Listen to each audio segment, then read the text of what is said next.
keep it short. Yep.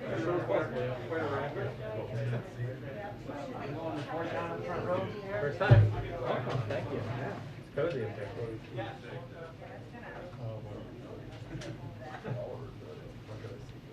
How are you? No, there's more of a wave, but. It's nothing. Just don't mess this up.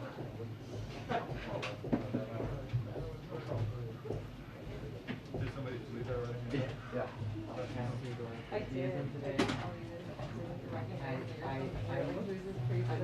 I looked sort of to my left, just as you were saying hi, and then I looked back, hi Caitlin, and I thought, oh, okay, this is totally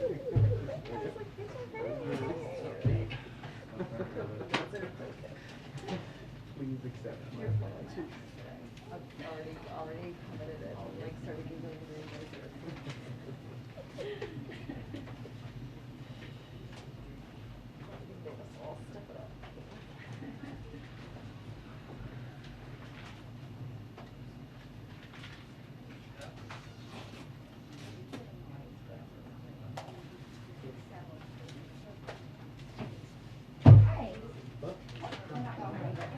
First time Yeah. seeing you. Very close. Yes, there's no social distancing. No, just like Oh, you mean like yeah. Those will be all there.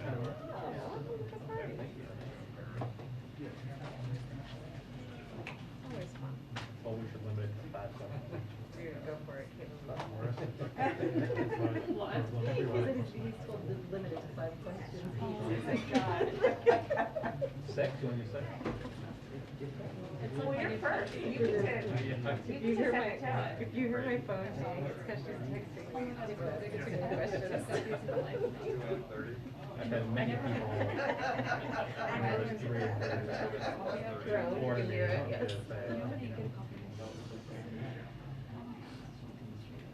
Was that Franco's kid yesterday? Hi, Daddy. Hi, everyone. Happy Wednesday. Are we Wednesday? Yes. Okay. We have a graphic here today because it's been a while since we've had a graphic. So I wanted to deliver on that. So as you all know, we announced our first tranche of sanctions in less than a day after the beginning of the invasion, with allies and partners from the European Union, the United Kingdom, Canada, Japan, and Australia. And what we wanted to provide to all of you today is an overview of what we're seeing as an impact on the Russian economy. Obviously, the bite of these sanctions has not taken place yet, so this is largely in anticipation. So let me just go through a couple of these points. Borrowing costs for the Russian government has spiked to almost 11%, highest since 2015. Foreign investors are fleeing Russia. The ruble is trading at its weakest level since November 2020, one of the weakest currencies in the world. In response to inflation risk, the Russian central bank has hiked rates 8 times in the past year to 9.5%. And Bloomberg reported, just going to cite Bloomberg there, that the fortunes of Russia's super rich have tumbled $32 billion this year, with the escalating conflict in Ukraine poised to make that wealth destruction much larger. So as I started off saying, this is before the bite even takes place, and this is just after the beginning. I mean, we've only had obviously a first tranche here, but this is a vicious feedback loop that will get more severe if Putin doesn't escalate. So as he's looking at the impact on his own economy, on his rich and wealthy oligarch friends, and on the people of Russia, these are the facts, regardless of what you're hearing from the Kremlin about the impact. Also, just wanted to note, because I know that we put out these sanctions when a lot was happening yesterday, just wanted to give you a little bit more detail of them. Obviously, you hopefully have seen the announcement and the statement from the president about Nord Stream 2. We can come back to that, but that is an additional step today. And also on banks, in the announcement we made yesterday, what we did was we used our most powerful sanctions tool to target 2 major state-owned Russian banks for the first time. That is the significance. These banks can no longer, what it means is they can no longer make any transactions with the United States or Europe, and their assets in the financial system will be frozen. They are the glorified piggy banks, some of the glorified piggy banks for the Kremlin, including one of them, which is a key financial institution where support military finances has been held. And this will have a significant impact on Russian leadership in the inner circle because they're state-owned, banks controlled by them. We also were clear yesterday, but again, there was a lot going on, so I just wanted to touch on this lightly, that no financial institution is safe. And the authority that was announced yesterday means that we can expand this to other financial institutions in Russia, and we have every capability and capacity to do that. Second, we made an announcement about sovereign debt. And essentially this means, I know there's been some commentary out there, some from Russia, of course, that they have a rainy day fund. A rainy day fund is limited. A rainy day fund means you can only tap into it until the rainy day fund is done. The ability to purchase sovereign debt means that you can gain access to additional funding. And what we are essentially doing is cutting off their ability to tap into that from the United States and Europe. Finally, on elites, what is significant about this, and somebody asked me this question about what's different.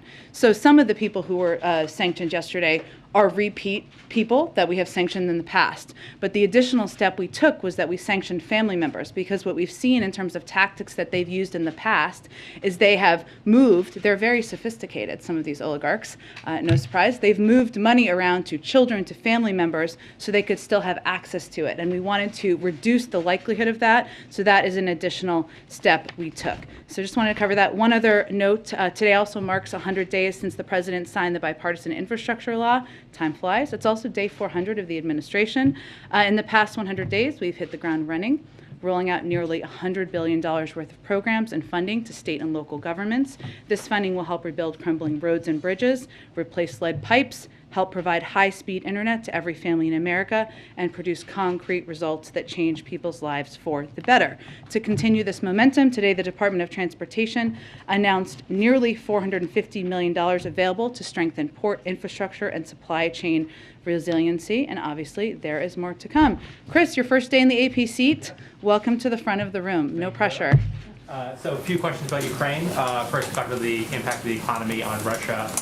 Ukraine is also feeling a lot of economic pain right now.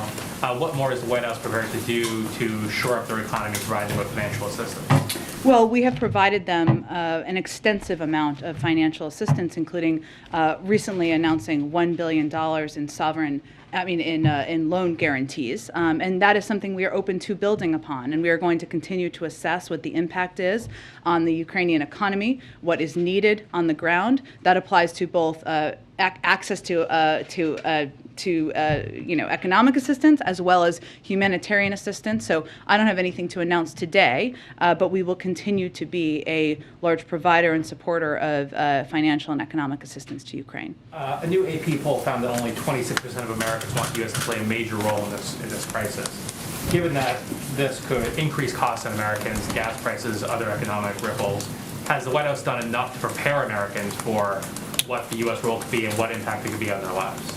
Well, this is very important to the president personally. It's why he gave remarks, delivered the remarks he did last week, and why he has spoken several times to provide updates to the American people over the last couple of days. Two pieces I would note that I think are very important as Americans are tuning in and learning more about this potential conflict, this conflict that's underway, I guess I should say, between Russia and Ukraine. One, the president has no intention of sending U.S. military or U.S. troops to fight in Ukraine. It is hard to know, because I don't think it was in your poll, how people assess what major involvement means, but that has not changed in terms of the president's view and his approach. Second is he is going to do everything he can to reduce the impact on energy costs for the American people. And that means engaging closely with partners around the world. It means considering a range of options that are all on the table to reduce the impact on the oil markets. And that is what would impact energy costs. But the last thing I would say is that the president and the White House, we make national security decisions based on what's best for our country's national security, not on the latest polling. And if you step back, what hopefully the American people will see and have seen is that while Russia has sought to divide our allies and the American people, the president has sought to revitalize our partnerships and alliances and unite our country. He's standing up for our national security interests and bedrock democratic values against the aggression of a dictator threatening to further invade a sovereign country. That's why he's doing what he's doing. So we're less focused on the politics of Ukraine and more focused on preventing a war. The other question I had was yesterday, the administration said the goal of the sanctions is to prevent and deter a wider invasion of Ukraine. If Russia does attack, as U.S. officials are warning that they're imminently prepared to do, does that mean that strategy has failed? Well, I would say as we look at it, we're focused on accomplishing two things. One is implementing serious costs for the actions that have already been taken. So the actions in the Donbass, and we've taken steps beyond what we did in 2014, which obviously I just outlined at the beginning of the briefing. Second, yes, deterrence is part of our objective. If he goes further, we will go further. We have a range of tools at our disposal. I mentioned some of the potential financial steps we could take that could impact financial institutions. That is very significant and could have a very significant impact. But we have far more options beyond that, including export controls. And what export control steps would mean, Russia, as President Putin looks to the future of Russia, there is a lot of access to different industries, technologies that he needs and would rely on in order for the economy to grow and flourish in the future, whether it's AI, whether it's other technological sectors, biotech, semiconductors, a term we've used a lot in here. And what this would do would essentially cut off access to that. That would also be a significant step. So point is, we have more steps we can take, and we're going to continue to apply those if he escalates. Thanks, Jen. Given the possibility that an attack seems particularly high today, can you walk us through how the president is spending his day, how his security team is spending the day, if they're doing anything in these what could be these final hours before an attack, if that's the case? Well, I've seen the reporting on this, but let me be very clear. We have been saying for days that Russian military forces are in an attack position. That has not changed. They are capable of operationalizing at any point in time. We are in constant contact with the Ukrainians about their positioning, about their capacity and capabilities. We're not predicting a day, a moment, or an hour. That has been our assessment and what we've been communicating with the Ukrainians for some time now. Let me tell you, though, something else that we're also seeing or assessing right now. We believe, obviously we've laid out a game plan that we believe that President Putin has been implementing over the course of the last several weeks, if not longer. It's clear, and what our assessment is that President Putin did not expect the United States to have the level of information that we have, did not expect us to put out this amount of information that we have put out, did not expect the global community to be as unified, including in how unified the global community was in putting out the sanctions yesterday. And what we're seeing now, our assessment is that he is improvising, adapting, and we're having to respond and adapt his own actions to as we are responding to him. So we don't have a new assessment. I will tell you that what the president is doing is what he has been doing for several days now, which is continuing to meet and engage with his national security team. Obviously, he had a PDB this morning, and he will receive regular updates from his team. He will continue to engage closely with partners and allies, something that he has been doing for several days now. But that is a continuation of what our engagement has been. Given that we could be looking at an imminent attack, is there anything this White House, this president, believes he can do to stop it? Well, I think what's important to note here is we have been saying imminent for days now. And what I'm conveying to you is that we're also seeing adjustments by President Putin, or the need to adapt in response to what our actions and what our response has been. So what the president has been doing has been continuing to work with partners and allies to ensure we remain united, to leave the door open to diplomacy, but to make very clear to President Putin and to our partners around the world that there will be significant consequences beyond what we have done already should he invade further. Go ahead, Jen. Jen, what's the next trigger point for new sanctions? Obviously, yesterday's was the start of the invasion. What does Putin have to do next to see another wave? I'm not going to give you a detailed, if he does this, we will do that. I would only just reiterate what I said a little bit earlier, which is that we have the specific authority based on the announcement made yesterday to take additional steps as it relates to financial institutions in Russia. There's additional enormous financial institutions, the 2 largest banks, for example, which were not a part of the announcement we made yesterday. There's an additional steps we've expressed an openness to, including taking steps as it relates to export controls. So these are assessments we will continue to make internally, and we have a range of tools that we are prepared to, steps we are prepared to take should he further escalate. On Monday, when President Putin made clear that he was sending troops into those 2 breakaway regions, the White House initially said that does not constitute an invasion because Russia already has troops there. This is just more overt. The next day, President Biden came out and said, this is the start of invasion. What happened overnight? What changed to lead to that change in rhetoric? Well, I talked about this a little bit yesterday, but what we looked at and what we assessed were a range of steps. I'm not obviously going to get into military assessments or movements today, just like I didn't yesterday, but we looked at a couple of steps, including President Putin taking steps as it relates to the Duma to ask for authority to take additional military action beyond that region. We looked at his recognition. We looked at the positioning of troops and military, and we looked at the range of steps over that period of time to assess and make that decision. I would also note that our Deputy National Security Advisor was on TV conveying that morning as well. All right, and just lastly on this, the president of Russia, President Putin, said on Monday that he felt the West was going to impose sanctions basically regardless of what they did. Given that, you're obviously trying and effectively putting a lot of pain on the Russian economy. Do you think these sanctions will actually be a deterrent? Well, I think that is a decision for President Putin to make. I mean, there are statements he has conveyed in terms of what he wants to achieve here, right?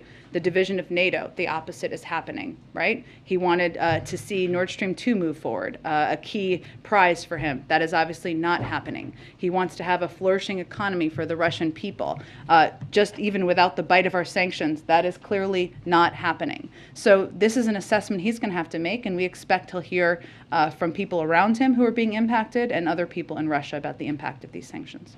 Go ahead. Does the White House share the assessment of the Australian Prime Minister today that an attack is likely within 24 hours? I'm not going to give an additional timeline to it. We have been saying it could happen at any time, and they are in attack position for some time now, but I'm not going to give you an additional day, hour, moment. Well, just to follow up on that, you have been saying that it's imminent for some time. You guys stopped for a little bit, then you went back to it. Has there been a new warning to the Ukrainians in the last 24 hours or so? Because it seems that CNN and others are reporting that they have shared new intelligence about the threat of just how quickly an attack could happen. We don't know what that's based on. We have been conveying, in close touch with the Ukrainians, we have been conveying that they are capable of operationalizing at any time. That has been the case. I'd also note that obviously our preference would be that President Putin doesn't further invade.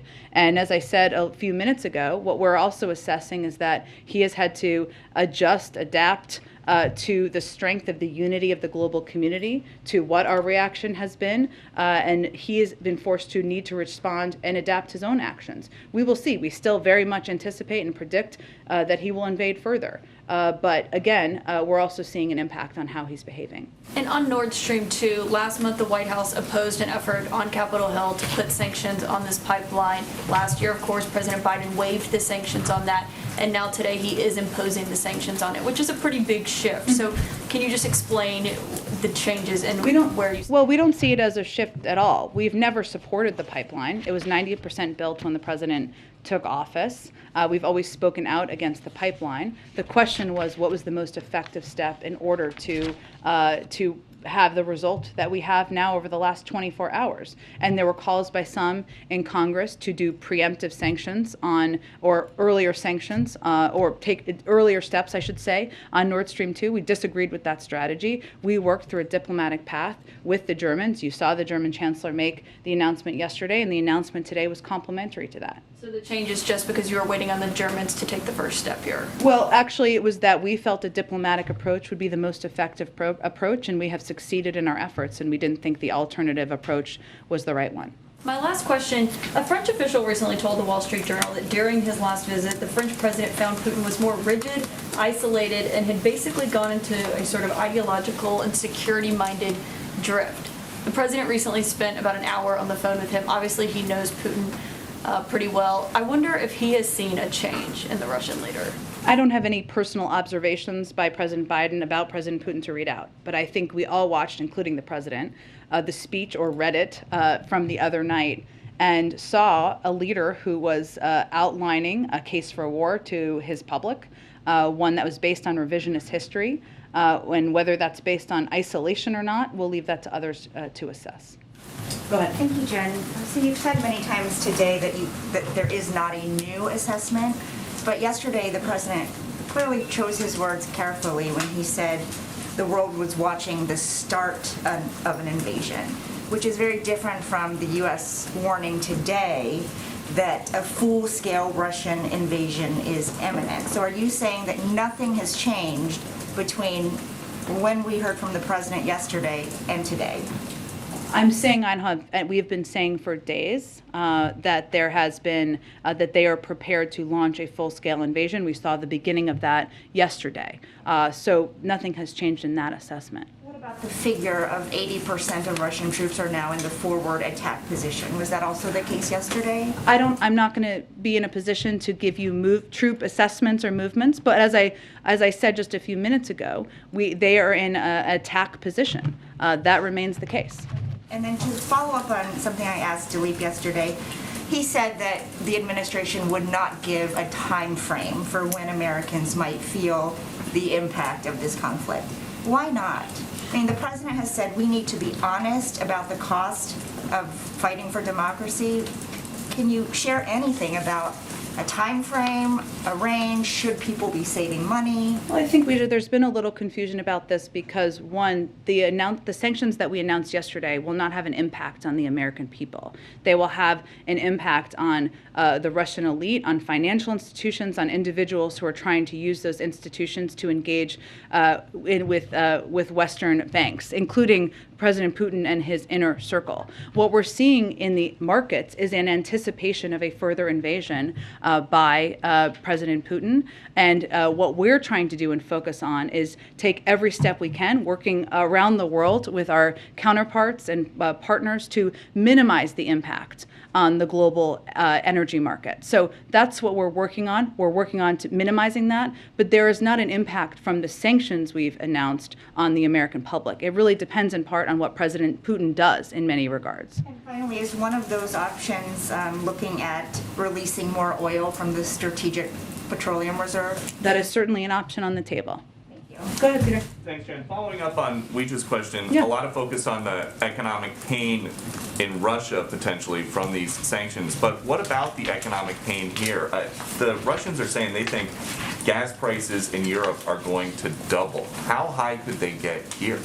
Well, I think, again, Peter, and as I said to Weija, I mean, some of this depends on what President Putin does. So as he is suggesting what the impact will be around the world, it's all based on what his actions are, just to be very clear about it. What the president is focused on and is working on is taking every step we can to communicate with, coordinate with, engage with big global suppliers around the world to minimize the impact on the energy markets. But even without all this going on, gas in California is almost $5 a gallon. Should people across the country expect to see that kind of a number when they go to gas up their car? $5, $6? Well, again, I think as you heard the president say last week, standing up for our values is not without cost. What we're trying to do is minimize that cost. So I don't have a prediction of it right now because we're trying to minimize the impact on the global energy markets. Okay, something that you said, two different things that you've said so far today. You said you think right now Putin is improvising and adapting, but you've also said that you very much anticipate and predict that he's going to invade further. So which is it? Is he adapting or is he still invading?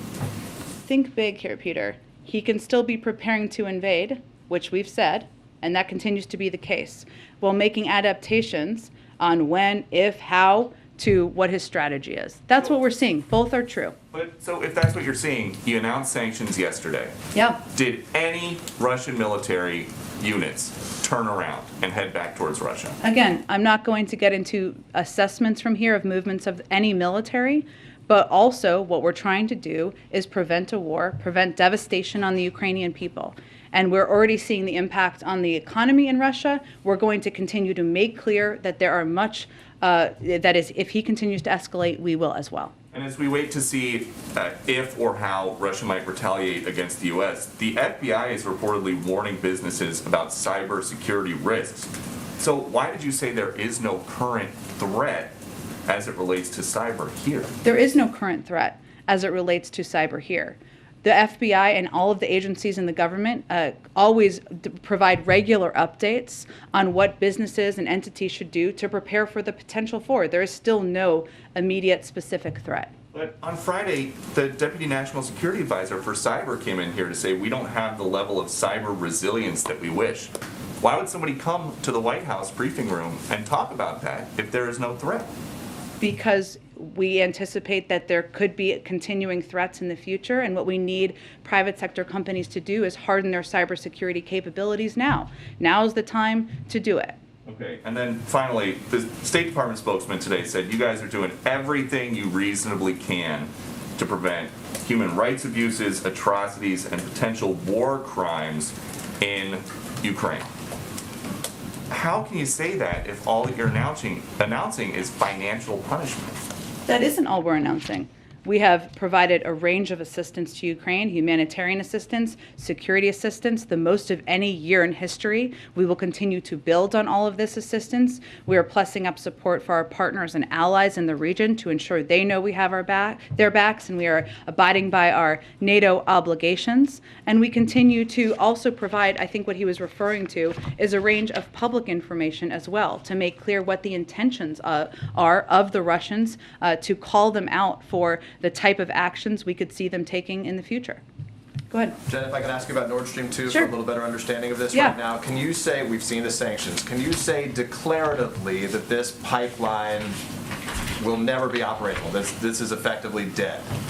Well, we not only did the Chancellor of Germany announce it's not moving forward, we also announced additional sanctions today, and it is not moving forward right now, no. So would you say, but just for clarity, you say it's not moving forward right now, but there has been some concern among some critics that though he did announce the suspension, that at a later date that Chancellor Scholz could say, yes, we are going to begin the process again. So when you say right now, that means right now, that doesn't mean for perpetuity? It's currently dead at the bottom of the sea, Peter. I'm not going to get it ahead of where we are in the process. It is not happening. It's not moving forward. It hasn't been operational for some time. So that is where it stands, and this is all the result of diplomatic engagement and leadership by the President and his engagement with Chancellor Scholz. Let me ask you about some other security issues as best you're able to detail. Yeah. There's some things you can't discuss. So without detailing specifics that you can't discuss, what role is the U.S. playing in securing President Zelensky's safety? And does the U.S. bear some responsibility in making sure that he is safe? I'm not going to detail our conversations or engagements about security with the President of Ukraine, who remains in Kyiv and is continuing to lead the country. Do we bear some responsibility, though, for making sure, without detailing what you're doing, do we bear some responsibility for making sure that he is safe? We are going to continue to engage with him privately. I'm not going to detail or speak to it further from here. Just a last quick question. Sure. Is there any circumstance, obviously we're focusing so much on Ukraine as evidenced by these questions, is there any circumstance in which the President would hold his announcement of his Supreme Court pick after February? No, Declaratively, it'll happen before that. Has he made a Yes. decision yet? I don't have any updates on that. Go ahead. So this has been asked a few different times, but just Yeah. to clarify, you and other officials have said that the purpose of withholding additional and harsher sanctions is so that they have a deterrent effect. Yeah. But at the same time, you're saying that a broader invasion is likely. So how are both of those true if the idea is that they would have a deterrent effect? Well, we're trying to prevent that from happening, and we are making very clear how impactful and serious what we're considering in terms of additional sanctions could be. And is inflation playing a role at all in deciding, what gets sanctioned, how you're thinking about the sanctions package? Inflation in the United States, I assume you're referring to? Inflation. Look, I think we look at a range of factors, and I'll use the energy markets as an example because I know that was a question that was asked yesterday. It's a good one. As we look at what sectors we're going to sanction, one of the factors we look at is what can have the biggest impact, of course, on Russian leadership, people around President Putin, on the Russian economy.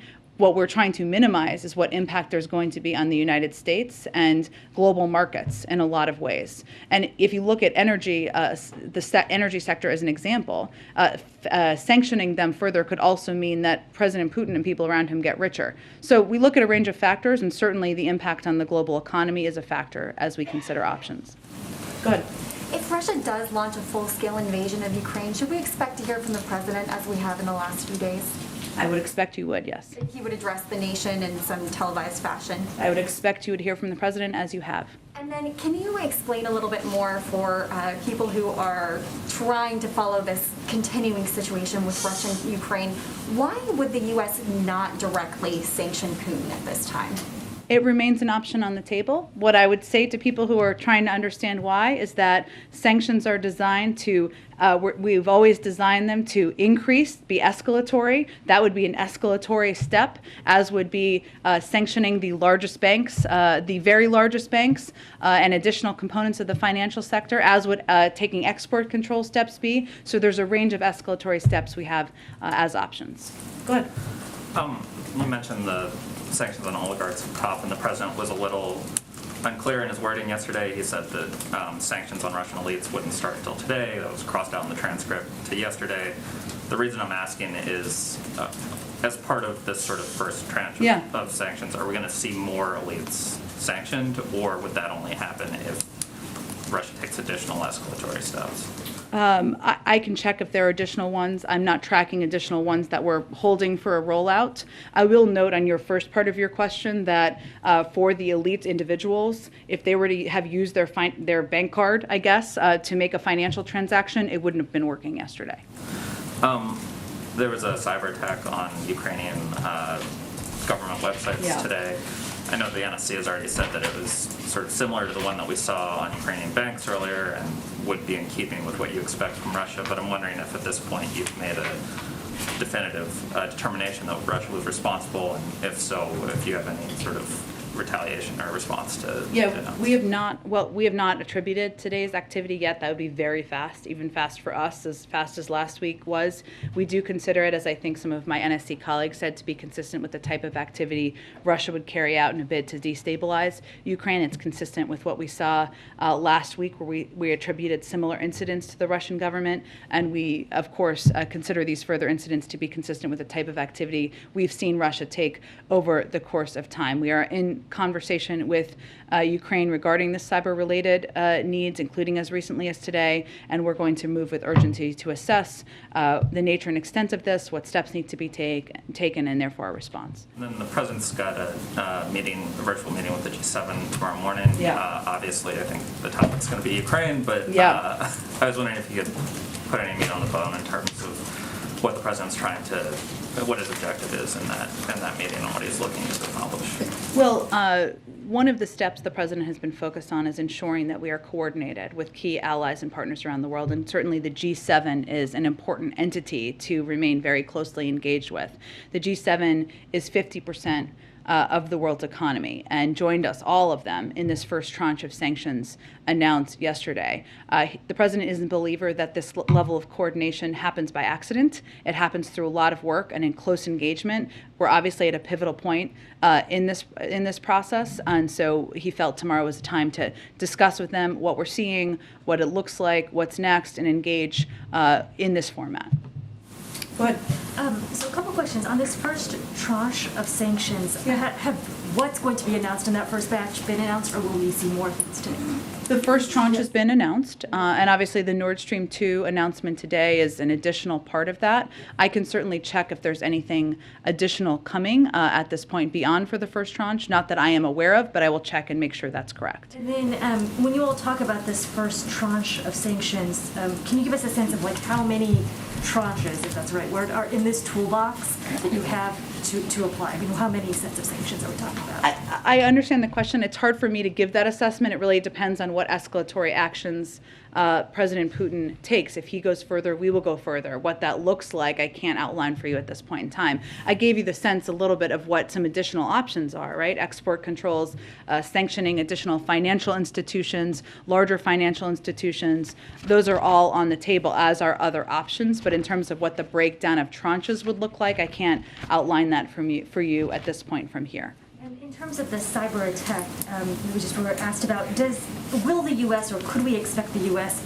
to have some sort of retaliatory behavior towards Russia in response to this? We always reserve that option, and obviously we haven't made an attribution for this recent DDoS attack. As we go through the process of doing that, we'll certainly consider what actions could be taken as well. One final question, actually on the JCPOA. Sure. There have been reports that the U.S., Iran is closing in on some sort of deal. Would you all confirm that that is an accurate assessment, that you are inching towards a potential deal this week? Well, what we're seeing is there is significant progress being made, and we are close to a possible deal.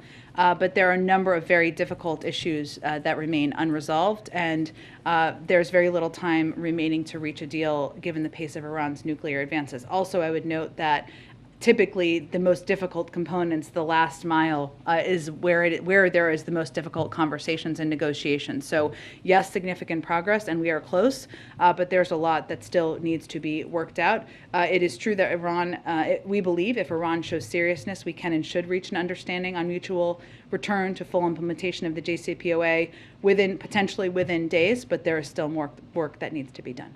So you all are optimistic, or I mean that's mixed? We are encouraged by the significant progress, but having been through a few of these, I would note that often the most difficult negotiations happen in the last portion. Go ahead. Go ahead, Dylan. Thanks, Jen. Following up on the Nord Stream, I'm wondering if anything happened. I understand you were saying that there was an intent to want to do this in a coordinated way with the Germans, and obviously they made their action yesterday. But was there anything else that happened on the ground in Ukraine yesterday that warranted the sanction happening today rather than yesterday? No, but it's part of our first tranche of sanctions. So we would see it as a part of what was rolled out yesterday. And then you were also telling, I think you told Caitlin that that you wanted this approach with Germany rather than an alternative. Just looking at, the president last year said in Cincinnati, the construction is already kind of going at this point. I believe the exact 90% of it, yeah. Right. He was saying 9%. So why is this a better way, a more effective way than issuing sanctions unilaterally and then possibly pressuring the Germans to take action themselves? Well, it hasn't been operational, which is an important component, right? It's not like oil has been flowing through Nord Stream 2, which is a very important component here. And we made the assessment, others can have different assessments, that this would be the way to achieve the outcome that we've now achieved. Others can have different assessments. There's no proof or evidence that their approach would have worked. Ours has worked. More so the question was, why would not issuing sanctions earlier, why wouldn't have that been effective? Because we felt working in coordination with our German counterparts through a diplomatic process would be the most effective way to approach it. And then I'll pivot just two more. Can you outline what exactly Doug Jones has been doing in terms of the SCOTUS process, who he's been talking to on the Hill? Lastly, the March 18th mask mandate for travel. Just is the administration considering extending that, or is that seen as an expiration date? Sure. On the first, I'm sure once there is an announcement to be made, we will have more detail about all of the engagements that have led up to it. But certainly, Senator Jones is playing an integral role, engaging with senators, engaging with different stakeholders and individuals who want to give their view on where this should head. I'm sure we'll have more details once an announcement is made. As it relates to the March 18th timeline, the CDC is in the process of reviewing their mask guidelines and their mask guidance. We will let them make any announcements on that, but I don't have anything to predict at this point about March 18th and where that stands on planes. Go ahead. Yeah, thanks, Jen. Earlier during today's briefing, you said it's the U.S.'s assessment that President Putin did not expect the U.S. to have this level of information that we have, did not expect us to put out the amount of information that we put out, and did not expect the global community to be as unified as it is. What have you seen from Putin's actions, from Russia's actions that have led to that conclusion, that assessment? Well, I think why I was conveying that is because what we've seen, and I don't think I can give much more detail than that, other than to say what we've seen is him adjusting and adapting some of his actions and needing to respond to what our actions are. And we've obviously been assessing that he is prepared to operationalize at any time. That has not changed, but we are also watching closely what he does. And what's your response, the administration's response to lawmakers from both sides of the aisle who say President Biden still hasn't gone far enough with sanctions? Representative Adams yesterday said, quote, the administration must go further. Today, Senator Graham called the administration's initial response inadequate, and he said, let's quickly up our game. So what is the strategy behind holding back some of these larger sanction possibilities that you've talked about? Well, our strategy has been start high, which is certainly what we did.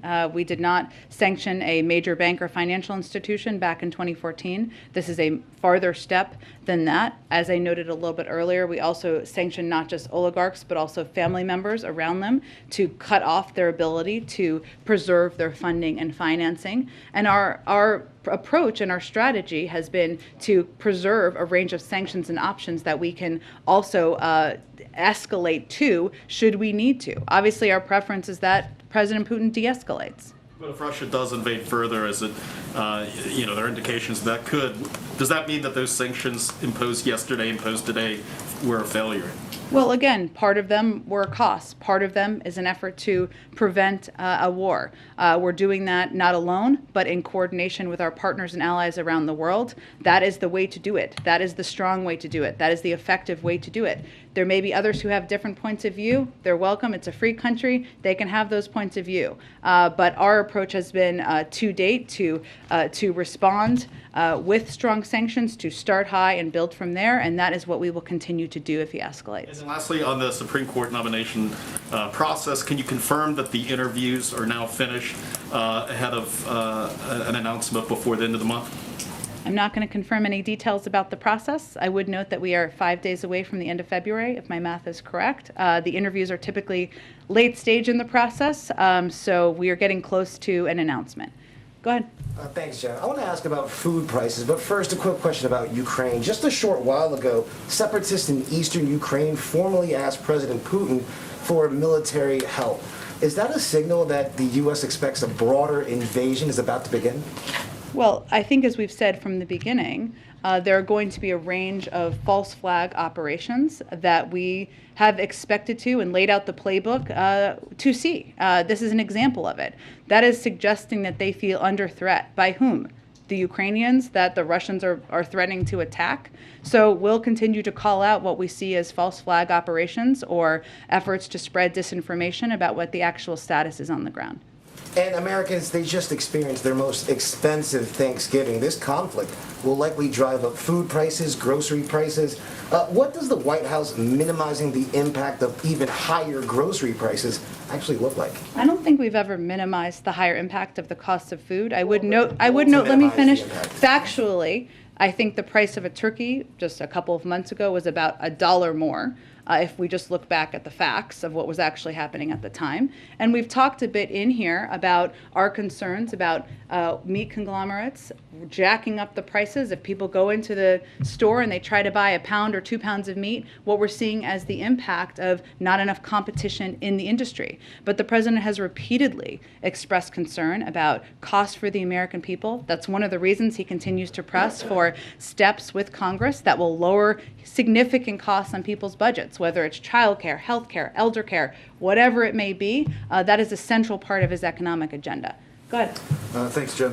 You've said, and the president has said several times that, to Americans that the U.S. is not sending the military into Ukraine, not going to war with Russia. And I just wanted to ask, given that you're warning of a full-fledged invasion, potential attacks on Kyiv, how the administration is as confident as it is that that won't become necessary at some point, that there won't be any need down the road for military engagement with Russia? That is not a decision the president is going to make. Based on?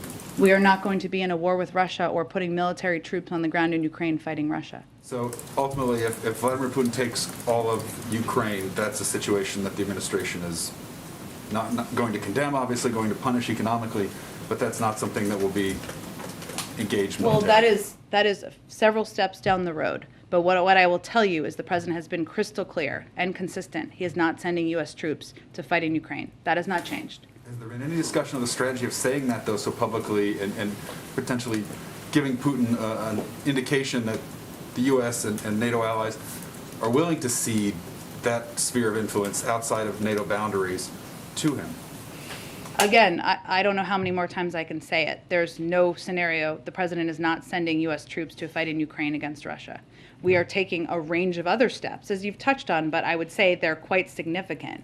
Not only are we the largest provider of security assistance, humanitarian assistance, and economic assistance to Ukraine, but we have also taken significant steps to plus up not only our NATO forces and our force posture, but the force posture of our partners in Eastern Europe to make sure they know we have their backs and support them. We will continue to plus this all up, but the president is not sending U.S. troops to fight in Ukraine. That hasn't changed. Go ahead. Thank you, Chair. This is a little bit related to Eli's question. So it's very clear what Russian escalation could be, right? Go from today to the whole of Ukraine, or bombarding Kiev, or there's a lot of things along the way. You've laid out all sorts of different sanctions that are being considered. Yeah. But what is the arc? Because it's very clear what the Russian arc could be, right? Could ultimately go to whatever, occupying the whole of Ukraine, per se. What is the arc of the U.S. response? Like, what's the equivalent to, smashing Kiev to pieces? Again, I'm not going to outline if this, then that from here. And unless you know something the rest of us don't know, I don't know that anyone knows exactly what the next step will be. As much as we're preparing, we're seeing them positioning their military forces for attack. Obviously, until they further invade, they haven't further invaded, right? If they do and take escalatory steps, we will take escalatory steps. What those look like will depend a lot on what the actions are. Okay, one other question, please. You've got the G7 virtual meeting tomorrow. The President's made a lot of outreach to allies, obviously. Is any consideration whatsoever being given to some kind of last-ditch outreach to the Russians, either from the President or him encouraging the Europeans to have another go at it? Well, I talked about this a little bit yesterday. I mean, a couple of days ago, obviously the president made clear, or we made clear on his behalf, that if they didn't invade, that he was open to engaging with President Putin. And that would follow a meeting or engagement between our Secretary of State and Foreign Minister Lavrov. Obviously, we're in a different point at this point in time, and it doesn't feel appropriate or the right step to have those diplomatic engagements right now. We will always leave the door open. If they de-escalate, we will certainly proceed with diplomatic engagement. But no, we're not considering a meeting with President Putin or engagement with him right now. Go ahead. Hi, I have a question on Mexico, but first on Ukraine. Sure. On the sanctions on Nord Stream 80, can you confirm that they will only affect Gazprom and not the 4 European companies that are shareholders of the consortium? I think we put out an extensive statement on this, as well as some details. Let me see if I can just outline it all from here, and we can get that to you after the briefing as well. What was your other question? Yeah, on Mexico, the President of Mexico said today that the U.S. isn't well informed about violence against journalists in Mexico, and that there isn't impunity for those crimes. Are you worried that he's downplaying the risks that journalists face in that country? Well, I would say first we've seen factually the threats that have been posed to journalists in Mexico. And we've seen the threats, and that is a concern that I think the Secretary of State was expressing on behalf of the United States about those abuses. So I think he was speaking to facts we've seen on the ground. Go ahead. Hi, Jen. A couple domestic questions for you. First, does the White House have any reaction to the order from Texas Governor Abbott calling for prosecutions of parents who move forward with gender-affirming treatments for their kids? Well, I spoke a little bit, unfortunately, to another law that we saw moving in Florida just last week. But let me reiterate some of the points I made then. There are efforts in some states, not just Texas, but also Florida, unfortunately others, designed to target and attack the kids who need support the most, LGBTQI plus students who are already vulnerable to bullying and violence just for being themselves. This isn't an isolated action, as is evidenced by multiple states pursuing this. We're seeing Republican leaders take actions to regulate what students can or cannot read, what they can or cannot learn, and most troubling, who they can or cannot be. You've heard the president. He also, I think, put out a tweet or a statement to the Florida law, and I would say we have the same concerns about these type of actions we're seeing in Texas. And then in Florida, Governor DeSantis' administration is moving forward with the rule targeting shelters that house unaccompanied minors. Does the Biden administration have any contingency plans for the unaccompanied minors who may be affected by that rule in terms of their housing? I think this is an important thing to call out here, because what we're talking about here is, one, it's our view, it's our responsibility, I should say, as an administration to responsibly and safely care for unaccompanied children. We're talking about minor kids here. So HHS is currently examining all legal options available at its disposal to ensure that our shelters continue to provide services to the unaccompanied minors in our care. I would remind you all that there have been kids in Florida, these facilities since 2005. I mean, these facilities have been open for 17 years now, being overseen by the Office of Refugee Resettlement. So we're obviously looking at legal options here, but I also would say this is, really flies in the face of what should be a moral view of anyone, that caring for the safe care for unaccompanied children should be a part of what we all want to be active participants in. Go ahead. Thanks, Jen. So the Justice Department today announced that they are ending the Trump administration's 2018 China initiative and replacing it with a broader approach towards more countries: Russia, Iran, North Korea. I know that justice officials have spoken about this, but if you can elaborate from this podium the reasoning behind that, and especially in addressing the complaints of discrimination from Asian Americans. I would have to dig further into this, Patsy. I'd really point you to the Department of Justice. I'm not sure we have more to add from here. And then just on the global pandemic response, can you confirm the amount of funding that the administration has requested from Congress? We're hearing this number of $5 billion that activists say is not nearly enough to help vaccinate the world, as well as to stop new variants from attacking the U.S. as well. Well, I don't have any specific numbers. We're still in conversation with the Hill at this point about funding and funding needs, both domestically and internationally. We want to continue to be the provider of not just vaccines, but vaccine know-how and assistance to the global community. We don't believe that the pandemic sees borders, and we know that in order to continue to get it under control, we need to be the leader in the world on this effort. But numbers are still being discussed with the Hill, so I don't have any more specifics, unfortunately. Really quickly on Ukraine, are you at this point urging Americans to leave Russia? I know that I think 2 days ago the embassy in Moscow is issuing an advisory saying for Americans to have evacuation plans that do not rely on government assistance. But are you actually telling Americans in Russia to leave The Russia? State Department makes those assessments and recommendations, and they update them regularly, so I'd point you to them for any updates. Go ahead. Thank you, Jen. A few on Ukraine. First, the Kremlin has vowed counter-sanctions in response to the U.S. We've not seen what those will look like, but it sounds like the U.S. has quite a bit of intelligence, so I'm wondering if you have any view on what the nature of those counter-sanctions could be, what impact they could have on consumers, and how the administration could offset that. Well, we've seen those threats or those reports, but I don't have anything to provide or assess from here. Yesterday, President Biden said nothing in Putin's lengthy remarks indicated any interest in pursuing real dialogue on European security in the year 2022. If that's the case, what do you see as the end game here?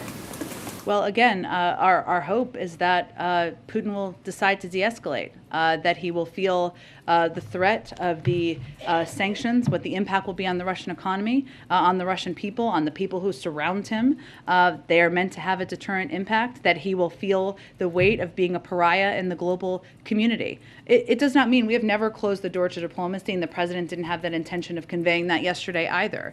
And certainly, if it is an appropriate time, he will engage with President Putin again. But now is not the appropriate time where he's continuing to invade a sovereign country. And finally, the administration is working on putting its budget together. How much humanitarian assistance for Ukraine is the administration administration prepared to support? It's a good question. What we're going to, and it's hard for me to give you a number right now because we're going to continue to assess the needs on the ground, and we certainly are prepared for the potential for there to be major continued humanitarian needs on the ground. Obviously, those have existed since back to 2014, but we want to continue to be the largest provider of humanitarian assistance. This is something we will continue to discuss with colleagues in Congress as well. Thanks, Jen. All right. Okay, thanks everyone. We'll do this again tomorrow. Supreme Court real fast, Jen. Yes, ma'am. Going back to what Peter asked. Sure. This small window, and in the midst of this window, you have a lot going on with foreign policy. We do. Yes. Means you guys have a lot going on too. All of us. Yes, right. How about that? With that said, how is the president feeling in the midst of all this as it relates to this impending nomination, this historic nomination that he's getting ready to make? Tell me more about what you mean. How is he feeling? How's he feeling? I mean, he's got all of this going on with Ukraine and Russia, and then he's got this historic nomination of the first black woman to potentially sit on the U.S. Supreme Court. Yeah. It's history being made in the midst of looking at sanctions and other things that are happening overseas. How is he feeling about this piece over here? Yes, I mean, I think the president is looking forward to announcing a historic, eminently qualified black woman to serve on the Supreme Court.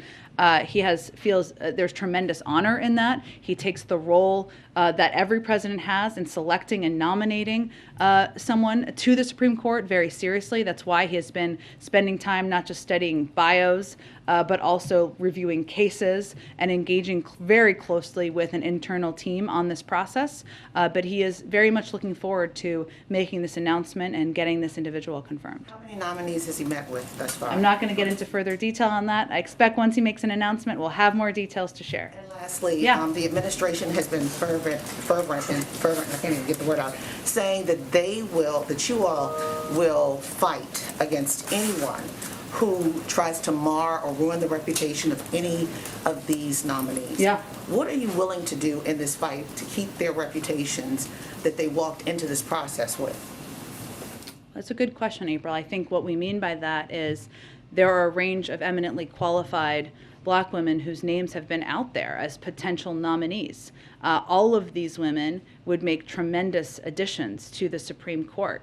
And we have also seen efforts to mar their reputations. And what we mean by that is we are going to fight back even before, obviously, the president has made a decision or made an announcement against efforts to tar any of their reputations. That means defending them publicly, standing up for them, providing information to debunk any information that's being put out about them that's inaccurate. And hopefully they all feel that we have delivered on that promise. But that has been important to the president from the beginning. Thank you. Thank you, everyone. See you tomorrow or whenever. Thanks, Jen. Russia instead of inflation.